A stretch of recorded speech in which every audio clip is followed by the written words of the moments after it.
시청자 여러분 안녕하십니까? 금요일 뉴스온 시작합니다. 5일간의 설 연휴가 하루 앞으로 다가왔습니다. 본격적인 연휴 시작에 앞서 붐비는 날을 피해 조금 일찍 귀성길에 오른 분도 많은데요. 각 현장에 나가 있는 YTN 취재기자들 연결해서 현장 소식 들어보겠습니다. 네, 먼저 서울역에 나가 있는 취재기자 연결합니다. 조경원 기자, 시민들이 벌써 많이 보이는데 분위기 어떻습니까? 예, 제 뒤로 보시는 것처럼 이른 귀성길에 나서면서 시민들로 이곳 서울역이 북적이고 있습니다. 제가 있는 이곳 대합실에는 앉을 곳조차 없이 열차를 기다리고 있는 시민들로 가득 차 있습니다. 양손 가득 선물을 들고 열차에 몸을 싣는 시민들의 발걸음은 가벼워 보였고요. 연차를 내고 하루 먼저 고향을 찾는 직장인들, 또 할머니를 얼른 보고 싶다는 초등학생의 이야기도 직접 들을 수 있었습니다. 부모님이랑 할머니랑 같이 좀 시간을 보내려고 먼저 내려가게 됐어요. 오랜만에 뵈서 설레고 너무 반가울 것 같아요. 할머니 만나고 형이랑 보드게임 한 번씩 하면서 놀기로 했어요. 형이랑 이모랑 만나려고 하니까 마음이 설레요. 네, 기차역 외에도 서울 지역 버스터미널 곳곳이 오전부터 붐비고 있습니다. 고향으로 향하는 버스 좌석은 꽉꽉 찼고 손주들을 보기 위해 일찍 출발한 할머니, 할아버지들도 많이 볼 수 있었습니다. 딸들 일하느라고 올 수 없어요. 그래서 우리가 가는 거죠. 떡도 사고 순대도 사고 과일도 사고 그랬어요. 이렇게 연휴 시작 전날부터 이동하는 시민들을 위해 코레일은 오늘부터 연휴 마지막 날인 오는 18일까지 설 특별수송 기간으로 정하고 특별교통대책을 추진합니다. 이 기간 6일 동안 열차는 평시 대비 11만 석 늘린 212만 석을 공급하며 고향으로 가는 승객들의 편의를 지원한다는 계획입니다. 오늘 하행선 열차 예매율은 90%로 노선별로는 경부선이 97.2%로 가장 높고 강릉선 90.6%, 호남선 89.8%로 집계됐습니다. 설 연휴 기간 하행선 예매율은 내일이 93.9%로 가장 높고 상행선 기준으로는 연휴 마지막 날인 18일이 92.2%로 가장 붐빌 것으로 예상됩니다. 코레일은 혼잡이 예상되는 승강장 등에 하루 평균 안내인력 228명을 추가로 배치하고 24시간 특별교통대책본부를 가동해 열차 운행 상황을 주시한다는 방침입니다. 네, 명절을 맞아 버스로 이동 많이 하실 텐데요. 이어서 부산 버스터미널로 가보겠습니다. 차성현 기자, 귀성 인파 늘어나고 있습니까? 네, 전국 각지에서 출발한 버스가 터미널에 속속 도착하고 있지만 아직은 귀성객이 많이 보이지는 않습니다. 현재 서울에서 부산까지가 4시간 정도 걸리는데요. 저녁 무렵이 지나서부터는 더 많은 귀성객을 만나볼 수 있을 거로 예상됩니다. 오늘 서울에서 출발해 부산에 도착하는 버스는 매진에 가까운 상황입니다. 자정 넘어 내일 새벽에 도착하는 시간대는 일부 좌석만 조금 남아있는데 이마저도 조금씩 줄고 있습니다. 서울 출발 오후 3시 기준 예매율은 부산이 94.6%로 가장 높고 광주 86.9%, 대구가 87.5%를 기록하고 있습니다. 연휴가 일주일이었던 지난 추석과 달리 이번 설 연휴는 5일에 그치다 보니 표 구하기가 더 쉽지 않을 것으로 보이는데요. 예매 사이트나 앱을 통해 좌석을 미리 확보한 뒤 터미널을 찾는 게 좋겠습니다. 연휴를 맞아 부산을 찾는 귀성객뿐 아니라 관광객도 많을 것으로 예상됩니다. 이에 대비해 부산시는 재난상황실을 24시간 운영하며 안전관리를 강화하기로 했습니다. 또 교통량도 급증할 걸로 예상해 광안대교와 거가대로 등 유료도로 7곳의 통행요금을 오는 15일부터 나흘간 면제합니다. 부산시는 하루에 약 37만 5천 대의 차량이 혜택을 볼 것으로 예상했습니다.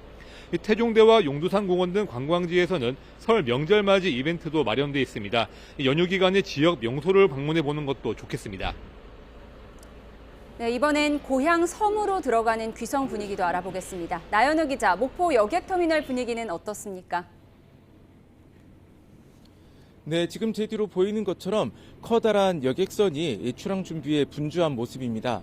아직까지는 본격적인 섬 귀성 분위기는 아니지만 그래도 고향이 있는 섬에 가려는 이 사람들의 발길은 꾸준히 이어지고 있는 모습입니다. 이곳 이 여객선 터미널에서 이 출발을 하면 대략 가까운 곳은 30분이지만 먼 곳은 3시간까지 걸립니다. 섬에 있는 고향에 들어가는 만큼 가볍게 배에 올라타는 분이 별로 없고요. 고향집에 머무르며 사용할 짐이며 포근한 정이 담긴 선물까지 가득한 모습입니다.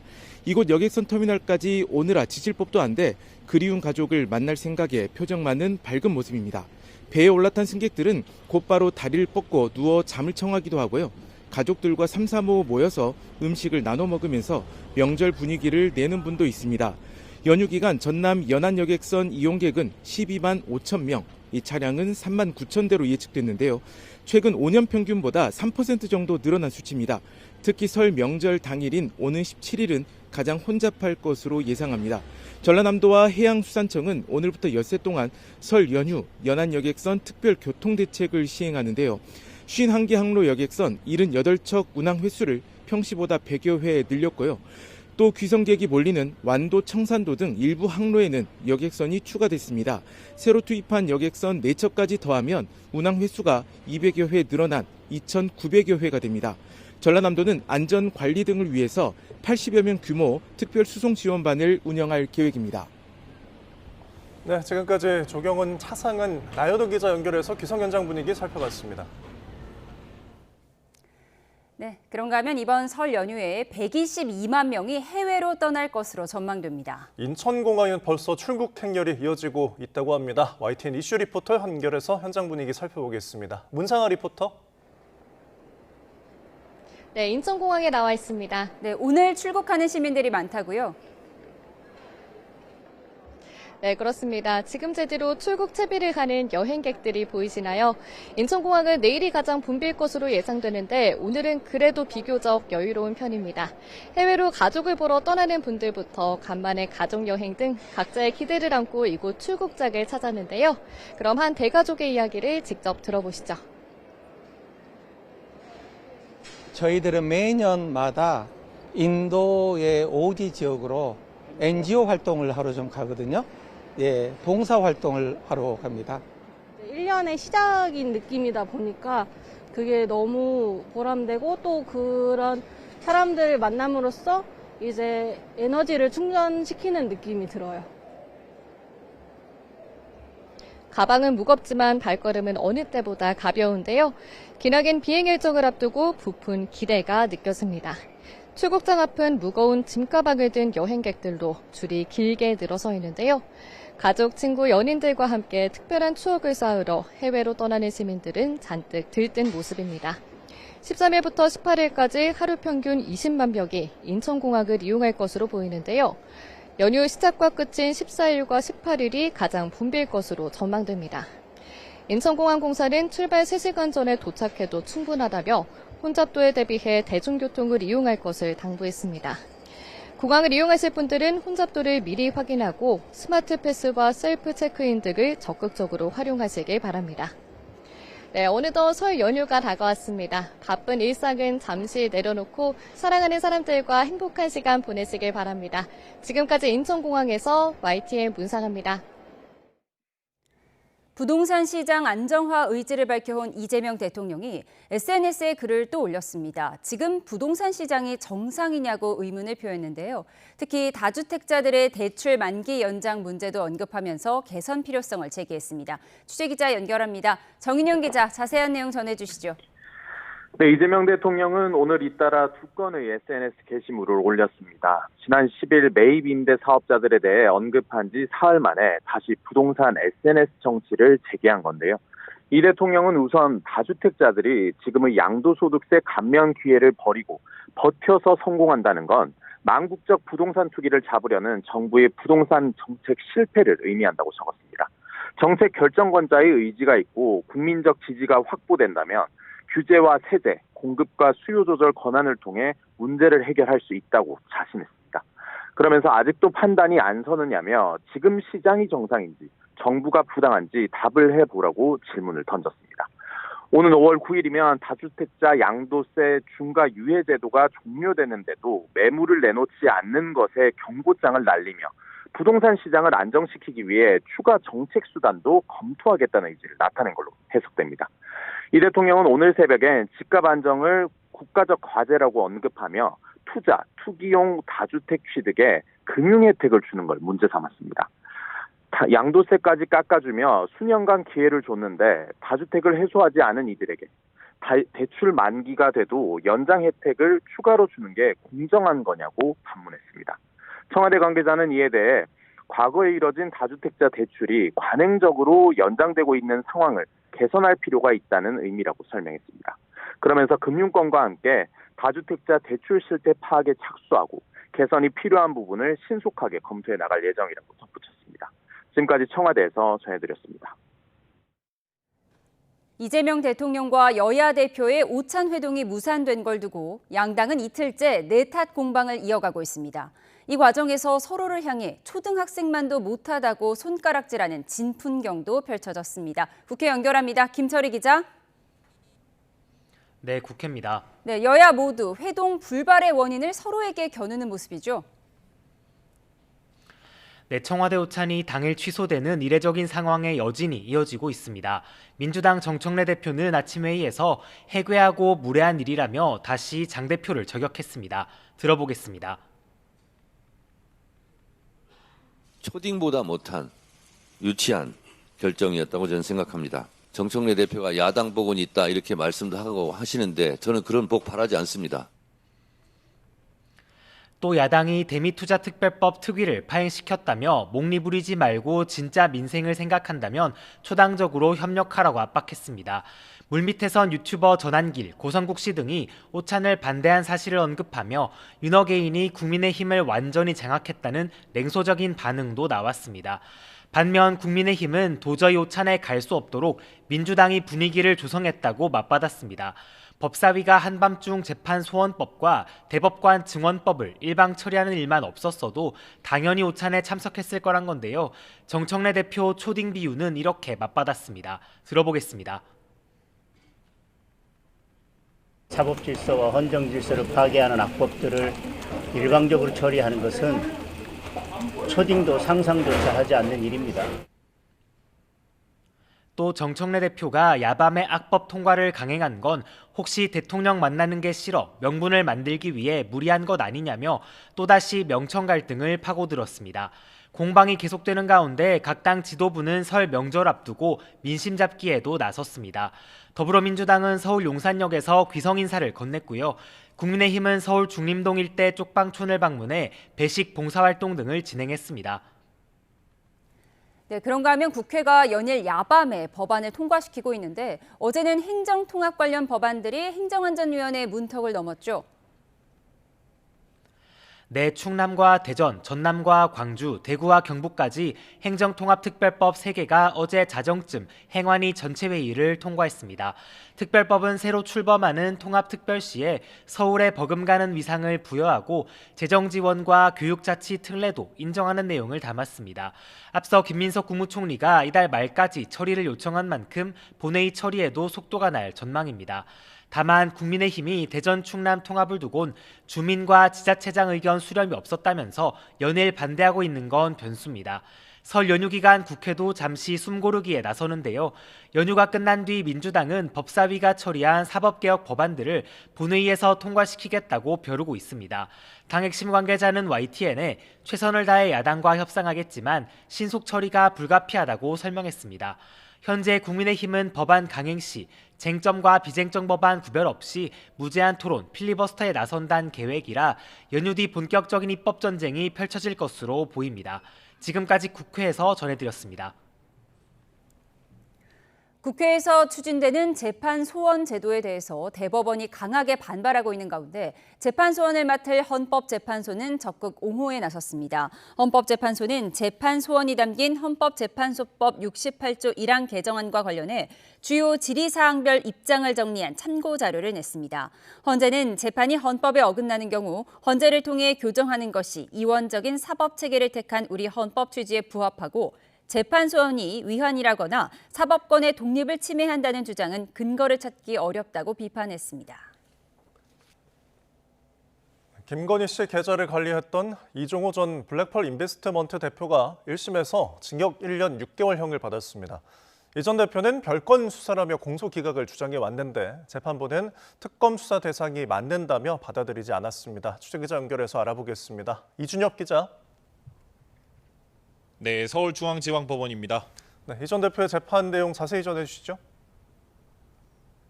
네, 조금 전 오후 2시 이곳 법원에서 이종호 전 블랙펄 인베스트먼트 대표의 변호사법 위반 혐의 1심 선고가 열렸습니다. 재판부는 이 전 대표의 일부 혐의에 대해서만 무죄로 판단하고 나머지에 대해서는 모두 무죄로 인정해 징역 1년 6개월형을 선고하고 7,910만 원 추징명령을 내렸습니다. 재판부는 이 전 대표가 윤석열 전 대통령 부부 등과의 친분을 과시하며 계속 금품을 받았고 그 상당 부분은 청탁과 무관한 사람과 술을 먹는 데서 써서 비판 가능성이 크다고 지적했습니다. 이 전 대표는 실형이 선고되지 않게 해주겠다며 도이치모터스 주가 조작 사건 주포 이정필 씨로부터 8천만여 원을 받은 혐의로 기소됐는데요. 결심 공판에서 김건희 특별검사는 징역 4년에 벌금 1,000만 원 선고와 8,390만 원 추징을 재판부에 요청했습니다. 반면 이 전 대표는 별건 수사에 따른 절차적 하자를 주장하면서 공소기각을 요청해 이목을 끌었습니다. 그러나 최근 잇따라 공소기각 판결이 나온 다른 김건희 특검 기소 사건들과 달리 이번 사건에 대해서는 재판부가 특검 수사 범위에 포함된다고 결론 내렸습니다. 네, 이 밖에도 특검 재판들 계속 진행되고 있죠. 네, 이 전 대표가 연루된 또 다른 의혹인 구명로비의 당사자죠. 임성근 전 해병대 1사단장의 고 최수근 상병 순직 사고 책임을 묻는 재판이 진행되고 있습니다. 오전엔 최상병 순직 당시 소방구조대 관계자를 불러 실종자 수색작전 상황 등을 따져 물었고 오후에는 휘하에 있던 해병대 간부를 증인신문하고 있습니다. 이 밖에 윤석열 전 대통령의 체포를 방해한 혐의로 기소된 박종준 전 대통령 경호처장과 김성훈 전 차장 등 수뇌부의 공판준비 기일도 오전에 열렸는데 재판부는 오는 4월 2일 첫 공판을 열고 본격적인 재판에 들어가기로 했습니다. 지금까지 서울중앙지법에서 YTN 이준엽입니다.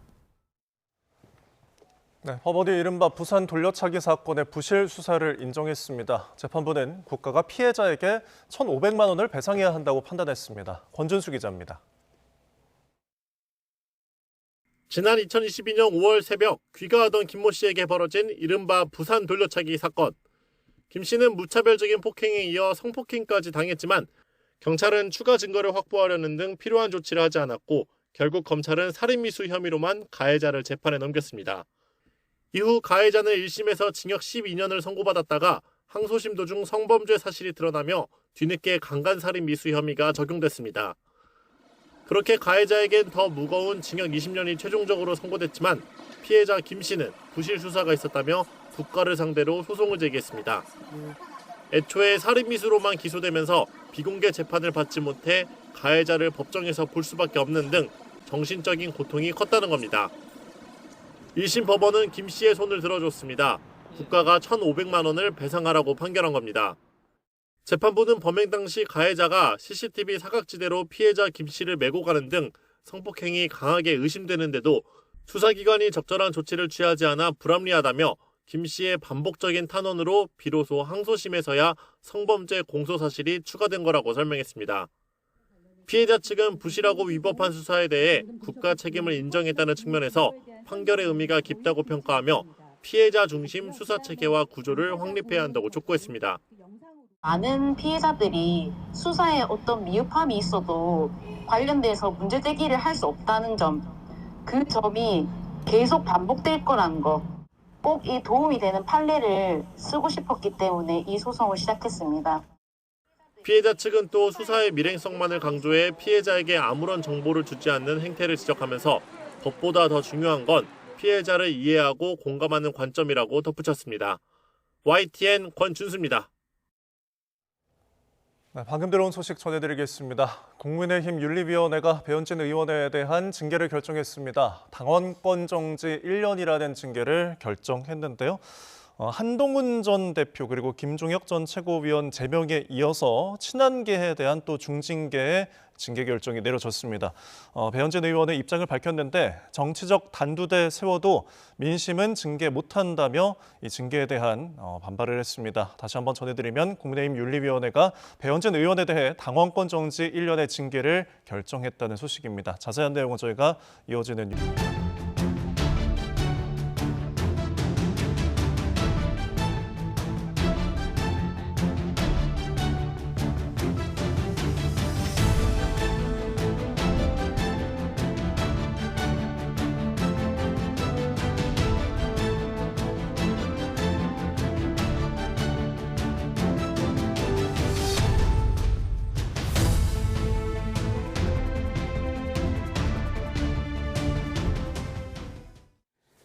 서울 강북구 모텔에서 남성들이 연달아 숨진 사건과 관련해 경찰이 추가 피해자가 있는지 집중적으로 들여다보고 있습니다. 경찰은 피의자 여성이 약물을 술과 함께 먹으면 위험하다는 사실을 알았던 점 등을 고려해서 계획 범죄 가능성에 무게를 두고 있습니다. 사회부 연결해 들어보겠습니다. 이현정 기자. 네, 무엇보다 추가 피해가 있는지가 관심인데 더 확인된 내용 있습니까? 네, 경찰은 모텔 연쇄 사망 사건의 피의자 20대 여성 A씨를 상대로 추가 범행 여부를 집중 수사하고 있습니다. 현재까지 사망한 남성 2명과 의식 불명 후 깨어난 남성 1명 등 3명 외에 추가 피해자는 확인되지 않은 것으로 파악됐습니다. A씨는 지난 9일과 지난달 말 서울 강북구에 있는 모텔에서 20대 남성들에게 각각 약물이 든 음료를 마시게 했고 2명 모두 숨졌습니다. A씨는 또 지난해 12월에도 경기 남양주시의 카페 앞 주차장에서 다른 남성에게 음료를 건넸고 이 남성은 한때 의식을 잃었던 것으로 조사됐습니다. A씨는 음료를 건넨 남성은 모두 3명으로 의견 충돌이 있어 잠들게 하려고 음료를 줬고 죽을 줄은 몰랐다고 진술한 것으로 파악됐습니다. 네, 언급한 대로 여성은 피해자가 사망할 줄 몰랐다고 주장하지만 경찰은 계획 범죄 가능성에 무게를 두고 있죠. 네, 경찰은 A씨가 집에서 약물을 탄 음료를 미리 준비했던 점 등을 바탕으로 계획 범행에 무게를 두고 수사하고 있습니다. 경찰 조사에서 A씨는 약물을 섭취한 상태에서 술을 마시면 위험하다는 사실을 알고 있었다고 진술한 것으로 확인됐습니다. A씨는 또 첫 번째 범행 뒤 다른 남성들에게 건넨 음료에는 약물 양을 2배 이상 늘리기도 했습니다. A씨는 두 번째 범행 이후에는 모텔을 빠져나와 남성에게 술에 너무 취해 계속 잠만 자니까 먼저 가겠다는 문자 메시지도 보낸 것으로 조사됐습니다. A씨가 알리바이를 만들려고 한 건 아닌지 의심하는 경찰은 프로파일링과 사이코패스 검사도 진행할 예정입니다. 네, 이 여성 집에서 발견된 약물은 정확히 어떤 건가요? 네, 경찰은 지난 10일 A씨 자택 압수수색에서 벤조디아제핀계로 의심되는 약물과 약물을 섞었던 숙취 해소제 빈병 등을 확보했습니다. 국과수 역시 숨진 피해자들에게서 수면제와 유사한 성분인 벤조디아제핀계 약물이 검출됐다는 구두 소견을 경찰에 전달한 것으로 파악됐습니다. 벤조디아제핀은 알코올과 함께 과다 복용할 경우 마비나 호흡곤란을 일으킬 수 있는 의약품으로 숨진 남성 2명은 모두 술을 마신 상태였습니다. A씨는 정신과에서 이 약물을 처방받아 복용해왔던 것으로 파악됐습니다. 경찰은 추가 피해 여부와 함께 A씨의 범행을 고의성을 수사하며 혐의를 상해치사에서 살인으로 변경하는 것도 검토할 방침입니다. 지금까지 사회부에서 YTN 이현정입니다. 네, 온화한 날씨 속에 초미세먼지가 말썽입니다. 서울과 경기, 영서 지방에는 올해 들어 처음으로 비상저감 조치가 내려졌는데요. 설 연휴 초반 기온은 3월 수준으로 평년보다 높고 대기는 매우 건조하겠습니다. 취재기자 연결합니다. 고한석 기자, 연휴를 앞두고 대기질이 비상이군요. 네, 오늘 서울과 경기, 인천, 영서 지역에 올해 들어 처음으로 고농도 미세먼지 비상저감 조치가 시행 중입니다. 전국 대부분 지방의 초미세먼지 농도가 평소보다 2~3배 짙게 나타나고 있습니다. 특히 수도권 대기질은 매우 나쁨으로 떨어져 오후 1시부터 초미세먼지 주의보가 내려졌습니다. 국내 오염물질의 스모그가 가세한 가운데 대기 정체로 초미세먼지 농도가 더 짙습니다. 현재 예보대로라면 내일도 중부지방의 대기질은 나쁩니다. 비상저감 조치가 계속될 것으로 보이는데 해당 지역에서는 공공기관 출입 차량 2부제와 공공사업장 단축 운영, 5등급 차량 운행 제한 등이 시행됩니다. 어린이와 노약자, 호흡기 질환자는 장시간 야외 활동을 자제하고 외출 시에는 보건용 마스크를 착용하는 것이 좋습니다. 네, 내일부터 설 연휴가 시작이 됩니다. 날씨는 어떻습니까? 네, 토요일인 내일과 모레 일요일은 예년 기온을 크게 웃돌면서 3월 초에 해당하는 고온 건조한 날씨가 이어지겠습니다. 내일 서울 낮 기온이 12도, 남부지방은 20도에 육박합니다. 산불 위험이 커져서 주의가 필요합니다. 연휴 초반 새벽이나 이른 아침에 서해안과 일부 내륙으로 짙은 안개가 자주 끼겠습니다. 월요일은 맑고 동해안에 비나 눈이 예상됩니다. 영동 지역은 대설특보 수준의 눈이 내리는 곳이 있겠습니다. 대부분 해상에서 파도가 거셀 것으로 보여 바닷길 귀성한다면 여객선 결항이나 지연 여부를 미리 확인해야 합니다. 설날과 연휴 마지막 날은 대체로 맑고 온화하겠지만 아침에는 영하권에 머물며 다소 쌀쌀하겠습니다. 지금까지 과학기상부에서 YTN 고한석입니다. 겨울 가뭄이 길어지면서 전국 곳곳에서 산불이 잇따르고 있습니다. 설 연휴에는 성묘객 실화로 인한 산불이 평소보다 13배 증가하는 것으로 나타났는데요. 정부는 대국민 당화를 통해 각별한 주의를 당부했습니다. 송세혁 기자입니다. 어둠 속 시뻘건 불길이 산등성이를 태우며 번집니다. 지난 7일 경북 경주시에서 난 산불은 완전 진화까지 64시간이나 걸렸습니다. 이 불로 축구장 79개 면적의 산림 56헥타르가 탔습니다.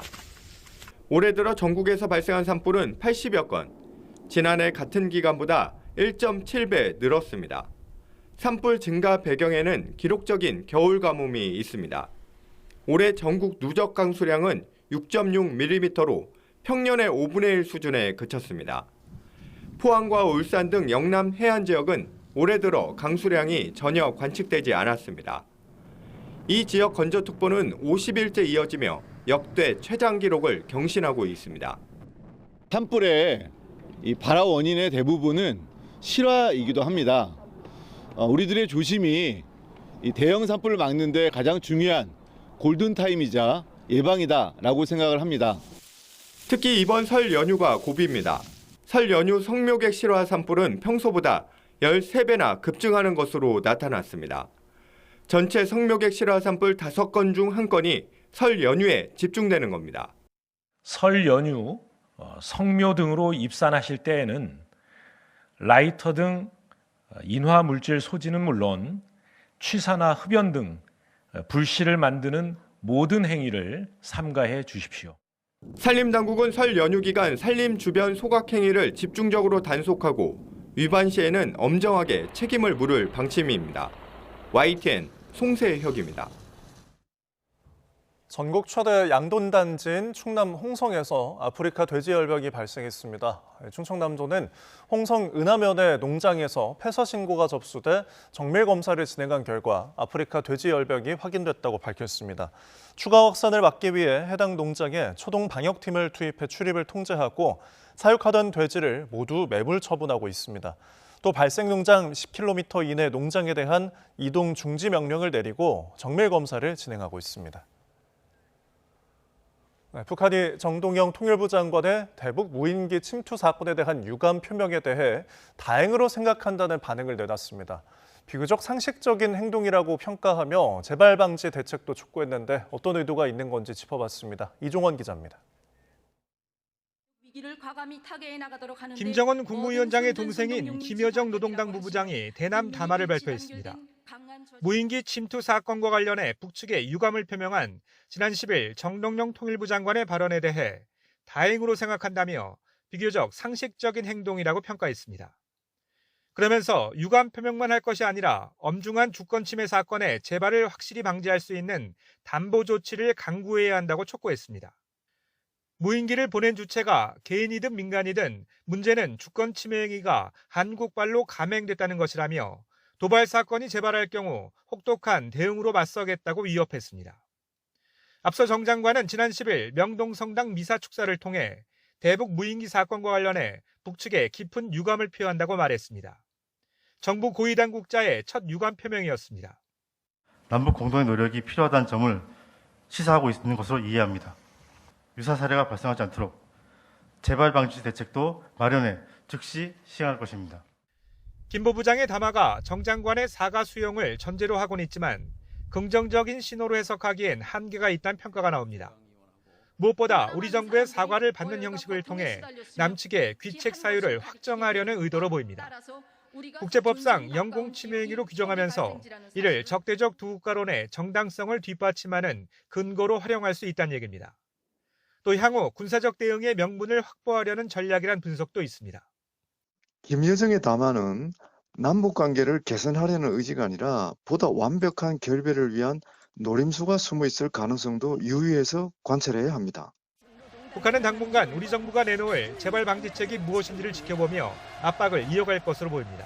YTN 이종원입니다. 청와대는 김여정 북한 노동당 부부장이 무인기 침투 사건에 대한 정동영 통일부 장관의 유감 표명을 다행으로 생각한다는 반응을 보이자 남북관계 개선 의지를 재차 밝혔습니다. 청와대 관계자는 오늘 김 부부장의 담화와 관련해 남북 간의 소중한 평화를 해치는 행동은 삼가야 할 거라고 말했습니다. 그러면서 남북이 상호 소통을 통해 긴장을 완화하고 신뢰와 관계를 회복하길 기대한다고 강조했습니다. 북한 김정은 국무위원장의 딸 주애가 실제로 김 전 위원장의 후계자가 될 가능성이 있다는 전망이 나오고 있습니다. 국정원도 김주애가 사실상 후계 내정 단계로 보인다고 국회에 보고를 했는데 이를 뒷받침하는 듯한 정황도 추가로 나왔습니다. 조한범 통일연구원 석좌연구위원과 함께 알아보겠습니다. 위원님 나와 계십니까? 예, 안녕하세요. 네, 먼저 오늘 관심을 끈 사진부터 함께 보겠습니다. 자, 주중 북한 대사관 입구에 설치된 이 게시판 사진인데 한가운데 김정은 국무위원장과 딸 주애가 함께 있는 사진이 이렇게 걸렸었는데 이후에 다시 내려갔다고 하더라고요. 예. 사진이 걸렸던 의미 그리고 지금 내려간 의미 좀 짚어주시겠습니까? 일단 주중 북한 대사관은 뭐 거의 캠퍼스 수준으로 매우 방대한 지역이고 북한 그 외교의 그 핵심 거점이거든요. 예. 그런데 이제 그 외부 벽에 그러니까 일반인들이 볼 수 있는 벽에 이제 북한 체제를 선전하거나 홍보한 사진들을 이제 주기적으로 걸어놓고 교체를 합니다.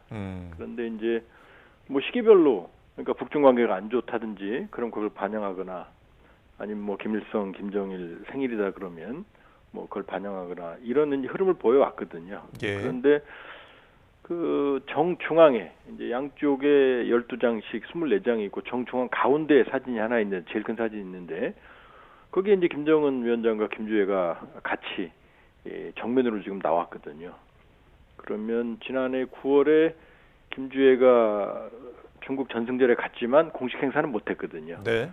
그럼 이번에는 보면 중국이라고 하는 베이징이라고 하는 지역에서 지난 9월에 이어서 이번에는 이제 정면으로 사진을 내걸은 거거든요. 예. 그렇다면 김주애의 후계자 행보가 이제 북한 내부에만 이제 그치는 게 아니고 지난 9월에 의해서 이제 대외적으로도 공식화하는 그런 의미가 첫 번째 있다 이렇게 볼 수가 있고요. 네. 그런데 이제 이 사진이 또 내려갔단 말이죠. 그렇습니다. 그러면 이 사진을 중앙에 있는 사진을 항상 걸어놓지는 않고 교체되는 경우가 있기는 있어요. 예. 그런데 걸자마자 바로 교체했다라는 건 물론 이제 주기적인 교체 의미도 배제할 수는 없지만 일단은 이제 너무 시선이 집중되면서 우리 국정원 판단도 있었고 내정 단계라는 그 부담이 작용해서 개연성. 또 하나는 지난번 9월에 김주애가 베이징에 갔지만 공식 행사는 전혀 못했거든요. 네. 그건 아마 중국 측이 그런 세습이나 이런 분야에 대해서는 상당히 민감하고 또 김주애 후계 체제가 4대까지 가는 건 아무리 혈맹이라 하더라도 중국에 좀 부담이 되거든요. 예. 중국의 영향이 있을 가능성 여러 각도로 좀 해석해 볼 소지가 있죠. 예. 그런데 국정원이 국회에 이제 보고하기로는 김주애가 후계 내정 단계에 접어들었고 일부 시책에 의견도 낸다 이런 보고가 있었습니다. 실제로 김주애가 후계자가 된다면 김정은 위원장이 20대 때 됐으니까 지금 10대인 그 김주애가 상당히 이른 걸로 볼 수 있겠죠? 사실 말이 안 되죠. 왜냐하면 나온 건 2022년에 11월에 나왔거든요. 그러니까 그 당시에는 2013년생 김주애가 9살 때 나왔거든요. 네. 그럼 지금도 13살 정도밖에 안 되거든요. 그럼 뭐 노동당원 자격도 안 되는 상황이고. 김정은 84년생 김정은 위원장이 처음 공식화된 게 2009년이거든요. 예. 2008년부터 비공식적으로 나왔다가 김정일 위원장 대경색 이후에 그럼 20대 중반이었고 그 다음에 김정일 위원장도 42년생인데 64년에 일단 이 노동당 지도원으로 이제 선거선거 나왔거든요. 20대 초중반에 물론 이게 첫 시작이었죠. 후계자는 전혀 아니었고요. 네. 근데 김주애는 처음부터 지금 뭐 9살 때 나와서 지금 10대 초반에 지금 행보를 보이고 있는데 여러 가지 행보로 봐서는 뭐 지난해 말 기준으로 노동 신문이나 특히 이제 조선중앙텔레비전의 노출 횟수가 600일이 넘거든요. 예. 그러면 뭐 사실상 이미 내정 단계는 봐야 되는 거죠. 너무 빠르죠, 근데. 네. 근데 북한에서 만약에 여성 지도자가 추후에라도 지금 등장을 한다면은 뭐 이게 안착이 될지 체제에 좀 어떤 영향이 있을까요? 이제 북한 주민들, 북한 정치에 정통한 북한 출신 분들하고 얘기를 해보면 예. 뭐 가당치 않은 얘기 다들 그럽니다. 왜냐하면 여성으로서 최고 지도자는 될 수도 없고 네. 또 김주애가 결혼하면 아이를 낳으면 이제 이게 직계가 바뀌거든요. 성도 바뀌고. 예. 그러니까 뭐 그분들은 일관되게 뭐 그럴 가능성이 없다 그러는데 북한에서는 어쨌든 김씨 일가 외에는 이 최고 지도자가 될 수 있는 가능성은 지금 전혀 없는 상태고요. 그러고 다르니까. 그러니까 아마 김 위원장이 결정을 하면 되긴 될 것 같다. 그러나 실제로 단종 같은 사례 조선시대에 있듯이 승계는 가능하지만 과연 탄탄하게 권력을 유지하느냐. 예. 그다음에 아무래도 만일에 10대의 후계자로 등장한다고 그러면은 국정운영 능력이 없으니까 측근들에게 노동당 정치국 주요 성원들에게 의존할 수밖에 없거든요. 예. 그렇게 보면은 뭐 상당 기간 동안 무늬만 지도자가 될 수도 있다. 그러니까 승계는 뭐 어렵지 않다. 북한 문화에서는 아무리 뭐 봉건적이라 하더라도. 그러나 권력을 유지하느냐, 제대로 통치하느냐 이건 다른 문제죠. 알겠습니다. 김주애가 계속 등장가 된 부분에 대해서 저희 지금까지 조한범 통일연구원 석자연구위원과 함께했습니다. 고맙습니다. 예, 고맙습니다.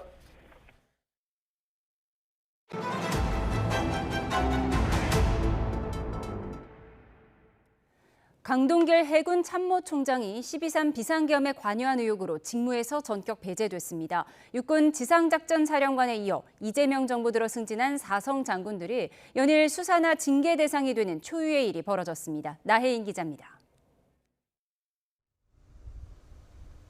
강동길 해군 참모총장은 12.3 계엄 당시 합동참모본부에서 군사지원 본부장직을 역임했습니다. 이재명 정부 출범 이후 대장으로 진급해 해군 최고위직에 올랐지만 5달 만에 과거 행적이 문제가 돼 직무에서 배제됐습니다. 국방부는 징계가 필요하다고 밝혔습니다. 국방부는 내란 사건과 관련해 의혹이 식별됨에 따라 해군 참모총장을 오늘부로 직무 배제했습니다. 향후 징계 절차를 진행하고 결과에 따라 인사 조치를 시행할 예정입니다. 강 총장은 계엄 당시 정진팔 합참차장 요청에 따라 직속 부하인 계엄 과장에게 계엄사령부 구성을 지원하라고 지시한 혐의를 받습니다. 당시 계엄사 부사령관이었던 정 전 차장은 이미 파면됐는데 국방부는 강 총장이 조사에 적극 협조해 수사 의뢰까지는 안 했다고 설명했습니다. 하루 전 직무 배제된 주성훈 지상작전사령관과는 대조적입니다. 지상작전사령관 당시 1군 단장의 계엄 관련 의혹을 식별하여 금일보로 직무를 배제 및 수사 의뢰하는 등.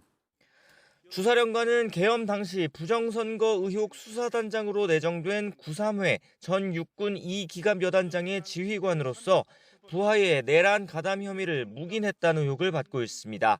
4성 장군 7명 가운데 2명이 잇따라 직무 배제되면서 당분간 군 지휘 공백은 불가피할 전망입니다. 국방부는 지난해 9월 대장 진급 인사 땐 계엄 이후 장기화한 지휘 공백 해소가 우선이라 내밀한 영역까지 검증하긴 제약이 있었다고 설명했습니다. 그러면서 앞으로도 계엄 관여자는 지휘 고하를 따지지 않고 성역 없이 조사하겠다고 강조했습니다. YTN 나인입니다. 민주당 전당대회 돈봉투 살포 의혹으로 재판에 넘겨진 송영길 소나무당 대표의 항소심에서 기존 유죄 부분이 뒤집혀 전부 무죄가 선고됐습니다. 서울고등법원은 오늘 정치자금법 위반 등의 혐의로 기소된 송 대표에게 무죄를 선고했습니다. 앞서 1심은 돈봉투 수사에 발단이 된 이정근 전 민주당 사무부총장의 휴대전화 녹음 파일의 증거 능력을 인정하지 않아 돈봉투 관련 혐의는 무죄로 판단했는데 2심도 이 판단을 유지했습니다. 2심 재판부는 또 송 대표가 평화와 먹고 사는 문제연구소, 즉 먹사연을 통해 불법 정치자금을 수수했다는 혐의에 대해서도 관련 녹취의 증거 능력을 인정하지 않았고 먹사연을 정치활동을 하는 조직으로 보기 어렵다는 취지로 판단했습니다. 피겨스케이팅은 화려한 기술과 예술성을 동시에 겨루는 빙상 종목이죠. 그런데 얼음판 위에서 놀라운 기술을 보여준 사람이 또 있다고 하는데요. 화면 함께 보시죠. 자, 바로 선수들의 아름답고 역동적인 모습을 담아내는 카메라맨입니다. 커다란 짐벌 카메라를 든 채 능숙하게 뒤로 스케이트를 타는 모습이 선수 못지 않습니다. 예술을 기록하는 카메라 워크 자체가 또 하나의 예술처럼 보이네요. 4년을 피나게 노력해서 딴 메달이 너무나 쉽게 망가지면 기분이 어떨까요? 밀라노 동계올림픽에서 불량 메달 사례가 속출하고 있다는데요. 미국의 알파인 스키 금메달리스트 브리치 존스는 기뻐서 펄쩍 뛰었더니 메달 연결고리가 툭 떨어졌다며 황당해했고요. 미국 피겨스케이팅 금메달리스트 알리샤 리우도 내 메달엔 리본이 필요 없다고 비꼬았습니다. 독일과 스웨덴 선수들도 비슷한 일을 겪었다고 합니다. 자, 이번 올림픽에 사용되고 있는 메달, 이탈리아 조폐국에서 만들었습니다. 올림픽 조직위원회는 문제가 생긴 메달을 조폐국에 반납하면 즉각 수리해주겠다고 설명했습니다.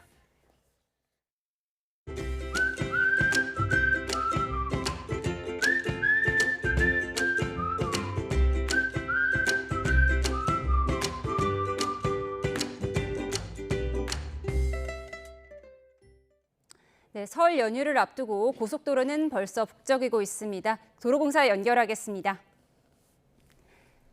네, 자세한 내용 전해.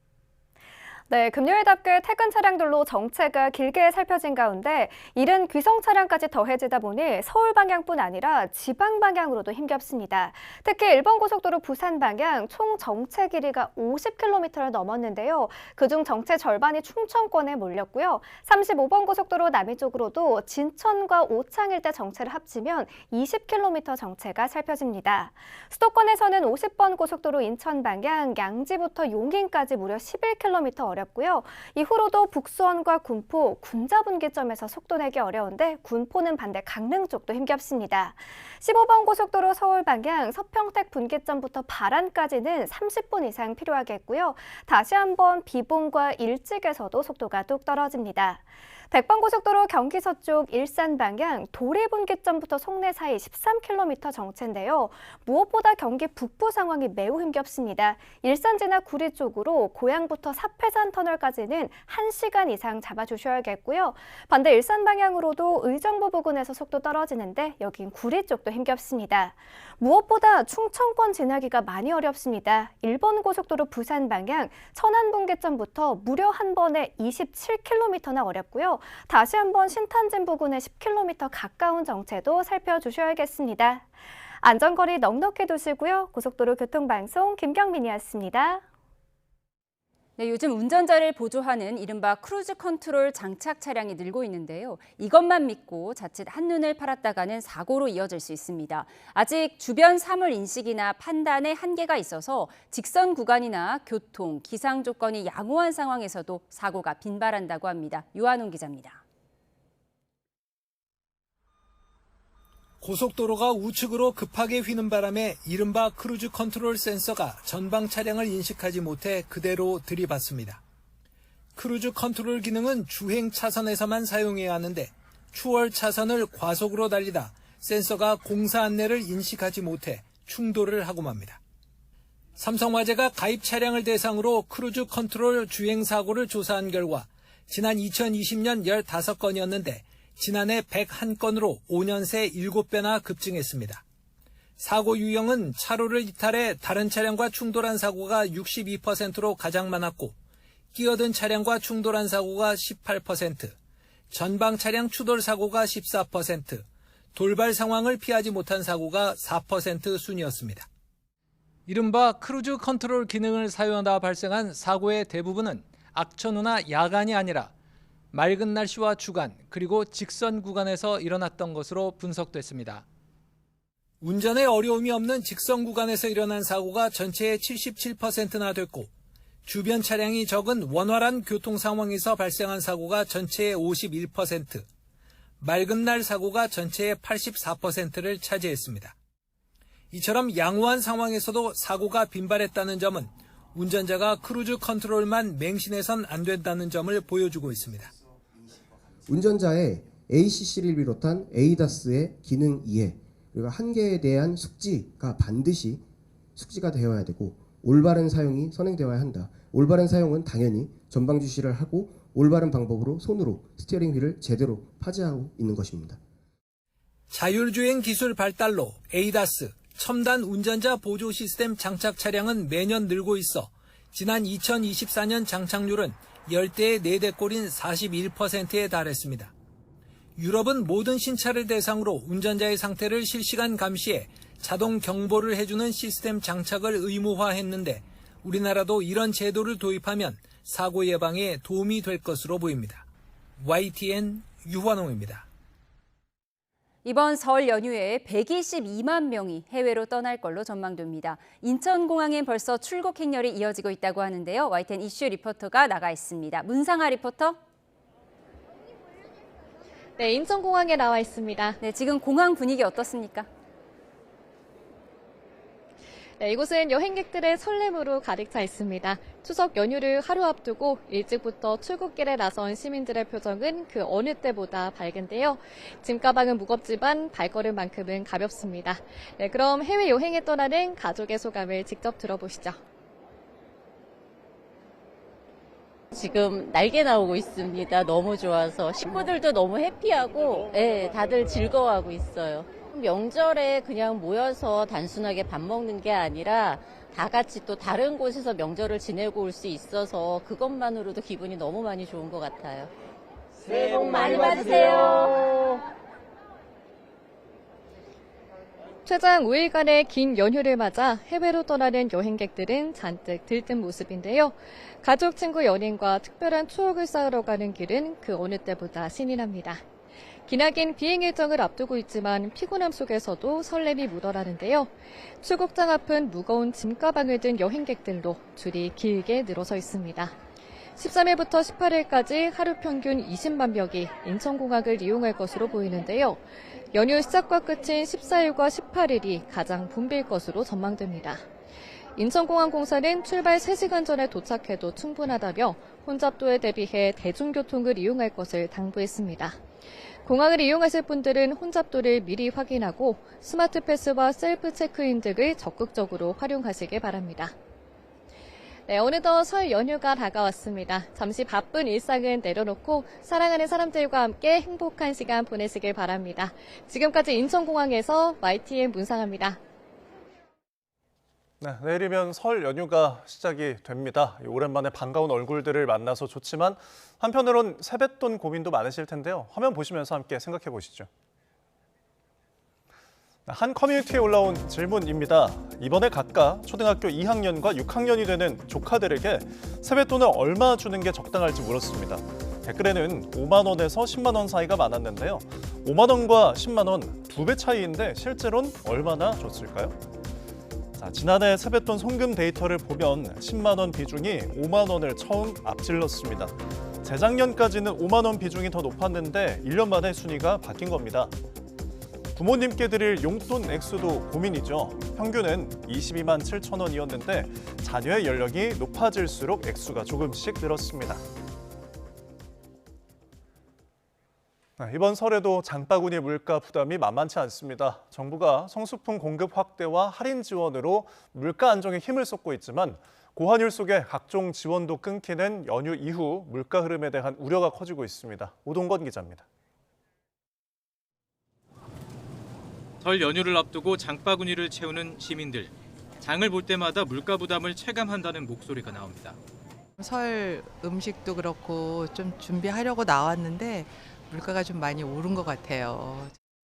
서울시 농수산식품공사가 전통시장과 대형마트 등 25곳의 주요 성수품 가격을 조사한 결과 올해 설 차례상 비용은 전통시장에서 23만 3,782원, 대형마트에서는 27만 1,228원으로 집계됐습니다.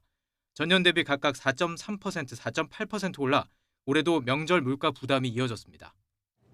특히 쌀과 축산물 가격이 여전히 높은 수준입니다. 농림축산식품부에 따르면 지난 11일 기준 20kg 쌀 소매 가격이 62,617원으로 전년보다 14% 넘게 상승했습니다. 아프리카 돼지열병 등 가축 질병에 따른 공급 차질 우려에 삼겹살과 한우 가격도 평년보다 10% 이상 높은 것으로 나타났습니다. 정부는 물가 안정을 위해 대규모 할인 지원에 나섰습니다. 정부하고 생산자 단체하고 함께 협력해서 우리 농축산물 같은 경우에는 1,068억 원을 투입을 합니다. 조기와 고등어 등 수산물을 포함한 16대 설 성수품도 27만 톤 공급해 수급 안정을 유도하고 있습니다. 그러나 고환율이 이어지는 상황에서 정부 대책이 설 성수품에만 집중되면서 가공식품 가격 상승 등 연휴 이후가 걱정입니다. 정부가 물가 안정을 위해서 공급을 늘려서 안정이 되고 있지만 설 이후에는 물가가 크게 오를 가능성이 가장 우려가 된다. 설 연휴를 앞두고 일부 품목의 가격이 안정세를 보이고는 있지만 쌀과 축산물 가격이 오름세를 보이면서 설 명절 이후 장바구니 물가가 들썩일 가능성이 제기되고 있습니다. YTN 오동건입니다. 한국은행이 설 연휴 전 금융기관에 4조 8천억 원 규모의 화폐를 공급했습니다. 한은은 지난 2일부터 화폐 5조 298억 원가량을 발행했고 2,735억 원을 환수했습니다. 공급액은 발행액에서 환수액을 뺀 4조 7,563억 원입니다. 순발행액은 지난해 설 전보다 3,156억 원, 6.2% 감소했습니다. 한은 관계자는 설 연휴 기간이 하루 줄어든 데다 연휴가 2월 중순에 시작돼 연말연초 화폐 수요와 설자금 수요가 시기적으로 분리되면서 발행액이 줄었다고 설명했습니다.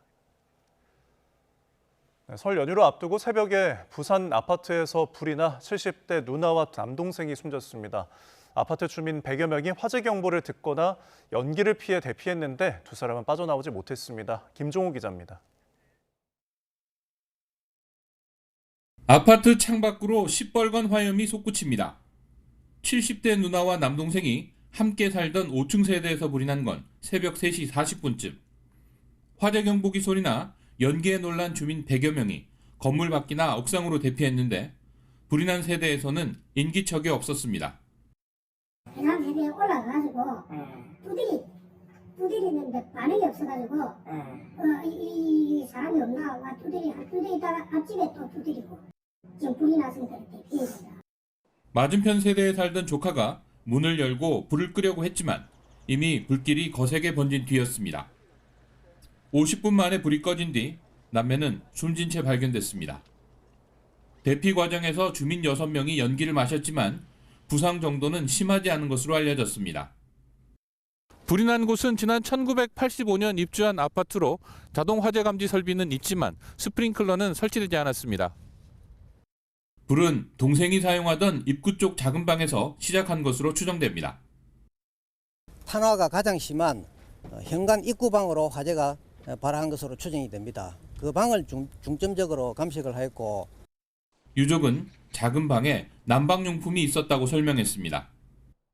난방이 아니라 가능하고 그냥 냈거든요. 그러니까 방에 동생이 있으니까 그런 그만한 난로에 있잖아요. 합동 감식을 진행한 경찰은 수거물을 분석해 정확한 경위를 가릴 계획입니다. YTN 김종호입니다.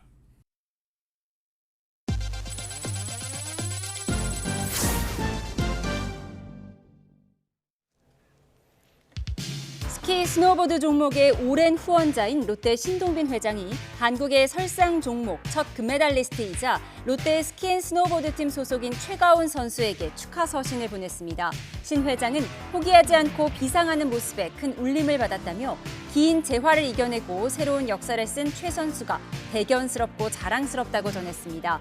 신 회장은 재작년 최가운 선수가 스위스 월드컵 도중 허리 부상으로 현지에서 수술을 받았을 때 치료비 7천만 원을 전액 지원하기도 했습니다. 설을 앞두고 AI에 설 관련 내용을 물어보는 대화량이 늘어나고 있는 것으로 나타났습니다. 오픈 AI는 지난달 15일부터 28일까지 한국 이용자들이 챗 GPT에 설 상차림 구성과 전통 음식 조리법, 선물 구매 등을 묻는 대화가 전달보다 21%가량 증가했다고 밝혔습니다. 또 귀성 귀경과 관련한 이동정보 탐색 대화는 15.1% 늘었고 가족과의 대화 주제의 제한이나 가족 게임 준비 관련 메시지는 34.7% 급증했습니다. 삼성전자가 갤럭시 언팩을 앞두고 우리나라와 미국, 영국, 베트남 등 세계 17개 나라 랜드마크에 3D 5개 광고를 선보였습니다. 광고 영상은 민화 속 호랑이가 한옥을 배경으로 갤럭시 AI를 상징하는 별을 만지는 모습을 담고 있습니다. 삼성전자는 오는 26일 새벽 3시 미국 샌프란시스코에서 새로운 갤럭시 S 시리즈를 공개할 예정입니다. 롯데건설이 서울 신천동 잠실 르엘 보류지 10가구가 모두 낙찰됐다고 밝혔습니다. 보류지 가구는 재건축 재개발 사업에서 조합이 분양 과정의 오류나 미래 분쟁에 대비해 일반 분양하지 않고 남겨두는 여분의 물량을 뜻합니다. 전국이 먼지에 뒤덮여 온통 뿌옇게 보인 하루였습니다. 지금도 대부분 지역이 초미세먼지 농도 나쁨, 서울과 경기도는 매우 나쁨 수준까지 올라 있습니다. 수도권과 영서는 올해 처음으로 비상 저감 조치도 시행됐는데요. 내일도 고농도 먼지가 계속돼 호흡기 건강에 주의하셔야겠습니다. 특히 중서부 지역은 오전까지 매우 나쁨 수준으로 오르겠습니다. 밤사이 중서부에서는 짙은 안개도 끼면서 시야가 더욱 답답하겠습니다. 내일 하늘은 대체로 흐린 가운데 중서부와 제주도에는 비가 조금 내리겠고요. 동해안 지역에서는 건조한 날씨가 계속되겠습니다. 내일도 초봄 같은 날씨가 이어집니다. 서울은 4도로 출발하겠고요. 한낮에는 서울 12도, 강릉 16도, 대구는 17도까지 오르겠습니다. 설 연휴 내내 추위 걱정 없이 활동하기 무난하겠습니다. 다만 월요일에는 동해안 지역에 눈이나 비가 내리겠는데요. 일부 지역에는 많은 눈이 내릴 가능성이 있어서 월동장구를 챙기셔야겠습니다. 날씨였습니다. 이상으로 금요일 뉴스원 마치겠습니다. 함께해 주신 여러분 고맙습니다.